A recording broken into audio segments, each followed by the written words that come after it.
क्या हुआ?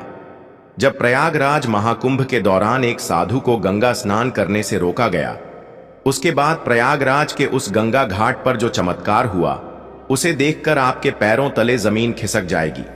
साल 2025 के जनवरी माह में प्रयागराज में सदी का सबसे बड़ा महाकुंभ लगने वाला है। यह महाकुंभ हर 12 साल में एक बार लगता है, यानी इस महाकुंभ का बहुत अधिक महत्व रहने वाला है। गंगा में स्नान करने का बहुत महत्व रहता है। इसी वजह से देश और दुनिया से कई लोग प्रयागराज के इस महाकुंभ में पहुंचने वाले हैं। लेकिन अभी हाल ही में जो घटना सबके सामने निकल कर आ रही है, उसने सभी के होश उड़ा दिए। जहां पर एक साधु महाराज को गंगा नदी में स्नान करने से रोका गया। कोई भी महाकुंभ साधुओं के बिना अधूरा है, क्योंकि यह साधु संतों के आगमन और स्नान से ही संपूर्ण माना जाता है। देव भर से साधु महाकुंभ शुरू होने के कई दिनों पहले ही प्रयागराज पहुंच जाते हैं। इस घटना की शुरुआत होती है मध्य प्रदेश के महेश्वर में रहने वाले राधानंद जी महाराज से। राधानंद जी महाराज रोजाना सुबह 4 बजे उठकर ठंडे पानी से स्नान किया करते थे और भिक्षा प्राप्त करने के लिए निकल जाते थे। उन्होंने अपने जीवन काल में सांसारिक सुख का त्याग करके कई तपस्याएं की और कई सिद्धियां हासिल की।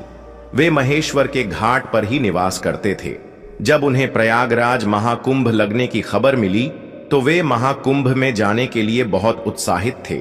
वे तकरीबन 1 माह पूर्व महाकुंभ में पहुंचना चाहते थे, क्योंकि वे वहीं पर 2 से 3 महीने बिताना चाहते थे। उनका ऐसा कहना था कि महाकुंभ वह पवित्र समय होता है जहां पर देवी देवता स्वयं उस स्थान पर मौजूद होते हैं। वहां पर तप करना, साधना करना, भगवान का ध्यान कर बहुत ज्यादा फलदायी होता है। अगले दिन सुबह राधानंद जी महाराज जब प्रयागराज पहुंचे तो सुबह के 8:30 बज रहे थे। सुबह 4 बजे उनका स्नान करने का दैनिक नियम था। उन्होंने सोचा, क्यों ना आज गंगा नदी का पवित्र स्नान किया जाए, और वे प्रयागराज के गंगा घाट पर पहुंच गए। उस स्थान पर गंगा नदी की सफाई का कार्य चल रहा था। राधानंद जी महाराज को यह देखकर बहुत खुशी हुई। जब उन्होंने अपने कपड़े उतारे और गंगा नदी में स्नान करने के लिए आगे बढ़े तो वहां पर खड़े कुछ नगर निगम के अधिकारियों ने उन्हें रोक दिया। उनका कहना था कि आप अभी स्नान नहीं कर सकते, क्योंकि इस समय साफ सफाई का कार्य चल रहा है। प्रयागराज में रोजाना रात्रि के समय गंगा नदी की साफ सफाई का कार्य किया जाता है, ताकि दिन और शाम के समय यात्रियों को इस कारण कोई मुश्किलें ना हो। राधानंद जी महाराज काफी धैर्यवान थे। उन्होंने सफाई अधिकारियों को समझाया कि बात बहुत अच्छी है, लेकिन नित्य मेरा 4 बजे नहाने का नियम है, और आज अगर मैं प्रयागराज पहुंचा हूं तो मैं गंगा नदी में ही स्नान करूंगा, और मेरे एक अकेले के नहाने से ना तो तुम्हारी व्यवस्था बिगड़ेगी और ना ही मुझे कोई समस्या होगी। लेकिन वह अधिकारी अचानक से गुस्सा हो गया और उन साधु महाराज से कहने लगा कि आपको इसी समय क्यों नहाना है? अभी पूरा दिन पड़ा हुआ है। क्या यहां पर तुम्हें कोई इंसान नहाता हुआ दिख रहा है? क्या तुम्हारे अंदर इतनी शक्ति है कि तुम सुबह 4 बजे इतने ठंडे पानी से स्नान कर लोगे? व्यर्थ की बातें बनाना छोड़ दो और यहां से चले जाओ। अभी तक तो राधानंद जी महाराज बहुत विनम्र थे, काफी धैर्यवान थे, लेकिन उस अधिकारी के अपशब्दों को सुनकर के अचानक उन्हें बहुत बुरा लगा।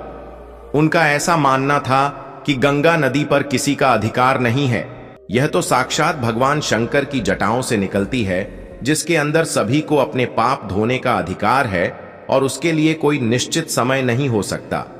लेकिन उस समय राधानंद जी महाराज ने उस अधिकारी को कुछ नहीं कहा और सामने घाट पर ध्यान अवस्था में बैठ गए।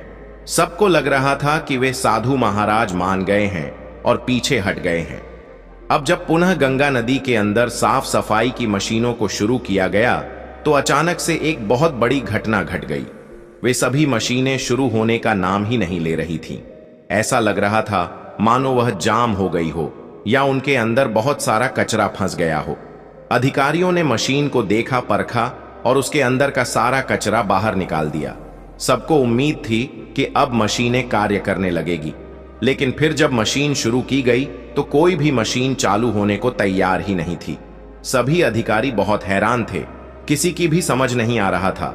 लेकिन जब मशीन चालू नहीं हुई तो कई मैकेनिकल इंजीनियरों की टीम को मशीन देखने के लिए बुलाया गया। उन सभी मैकेनिकों ने मशीनों को अच्छी तरह से जांचा परखा और यही पाया कि मशीन तो एकदम सही है, लेकिन इसके चालू न होने का कारण किसी को समझ नहीं आ रहा था। राधानंद जी महाराज अभी भी उसी घाट पर ध्यान अवस्था में बैठे हुए थे। गंगा नदी का साफ सफाई का कार्य उस दिन रुका हुआ था। सभी लोग बहुत हैरान थे। उस समय जो मैकेनिकल इंजीनियर वहां पर मशीन सही करने आया था, उसने जब राधानंद जी महाराज को देखा तो उसकी आंखें खुली की खुली रह गई। वह राधानंद जी महाराज के चरणों में गिर गया और बाबा उसे आशीर्वाद देने लगे। फिर वह सभी अधिकारियों को बताने लगा कि यह महेश्वर के सिद्ध महाराज हैं। बचपन के समय पर एक बार जब मुझे सांप ने डस लिया था तो इन्होंने ही अपने चमत्कार से मेरी जान बचाई थी। तब उस अधिकारी को अपनी गलती का एहसास हुआ। वह समझ चुका था अगर यह अपने दैनिक नियम के अनुसार 4 बजे गंगा स्नान करना चाहते थे तो मुझे इन्हें रोकने का अधिकार नहीं था। मैंने जो इनका अपमान किया, इन्हें भला बुरा कहा और गंगा नदी में स्नान करने से रोक दिया, उसी का परिणाम मशीनों की खराबी के रूप में हम भुगत रहे हैं। अब यही हमारी समस्या का समाधान कर सकते हैं। हमें इनसे माफी मांगनी पड़ेगी। सभी अधिकारी मिलकर राधानंद जी महाराज के पास गए, उनके चरणों में बैठ गए और हाथ जोड़कर कहा कि हमें इस बात का अंदाजा नहीं था कि आप एक दिव्य संत हैं। हमसे बहुत बड़ी भूल हो गई है। हमें आपको स्नान करने से नहीं रोकना चाहिए था। राधानंद जी महाराज अभी भी बहुत विनम्र थे। उन्होंने अधिकारियों से कहा कि यह जरूरी नहीं है कि कोई संत चमत्कारी खोखे तभी ही उसे गंगा नदी में स्नान की अनुमति दी जाए। गंगा नदी के ऊपर साधु संतों का सबसे पहला अधिकार है। सभी अधिकारियों ने उनसे हाथ जोड़कर कहा, अब आप गंगा नदी में स्नान कर सकते हैं। हम आपसे बहुत माफी चाहते हैं। राधानंद जी महाराज समझ चुके थे कि सभी अधिकारियों को उनकी गलती का एहसास हो गया है। उनका अभिमान दूर हो गया है। उन्होंने विनम्रता पूर्वक उन अधिकारियों से कहा कि तुम चिंता क्यों करते हो? अभी समय कहां बीता है? जरा अपनी घड़ी में समय तो देखो, आखिर क्या बजे हैं? जब सभी अधिकारियों ने अपनी घड़ी में समय देखा तो उनके रोंगटे खड़े हो गए, क्योंकि उस समय सुबह के 4 बज रहे थे। किसी भी अधिकारी को यह समझ नहीं आ रहा था आखिर इतना बड़ा चमत्कार कैसे हुआ। आखिर राधानंद जी महाराज ने अपने चमत्कार से समय को कैसे पलट दिया। इतना बड़ा चमत्कार देखकर सभी अधिकारी उनके चरणों में गिर गए और बाबा की जयकार लगाने लगे। इस चमत्कारी घटना के बाद सब लोग उन्हें मान गए और उनके दास बन गए, जिसके बाद वे सुबह 4 बजे अपने नित्य कर्म के अनुसार वे गंगा नदी में स्नान करने पहुंचे और इधर मशीनों को फिर से काम करना शुरू कर दिया।